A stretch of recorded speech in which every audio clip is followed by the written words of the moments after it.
कल्याणगुणावहं रिपुहरं दुःस्वप्नदोषाहरं गंगा स्नान विशेष पुण्यफलदं गोदानतुल्यं नृणाम् आयुर्वृद्धिकरं शुभकरं संतानसंपत्प्रदं नानाकर्म सुसाधनं समुचितं పంచాంగమాకర్ణ్యతాం.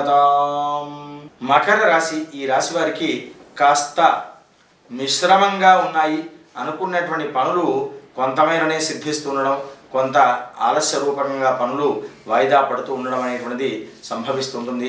మీరు చేపట్టబోయేటువంటి పనులలో కొంతమేర జాప్యము ఏర్పడ్డప్పటికి కూడాను వాటిలో ఎలాంటి ఆటంకాలు లేకుండా ముందుకు సాగడానికి ప్రయత్నాలు ముమ్మరం చేస్తారు. స్వస్తి ప్రజాభ్య పరిపాలయంతాం న్యాయేన మార్గేణ మహిమహీషాః గోబ్రాహ్మణేభ్యః శుభమస్తు నిత్యం. లోకాః సమస్తాః సుఖినో భవంతు.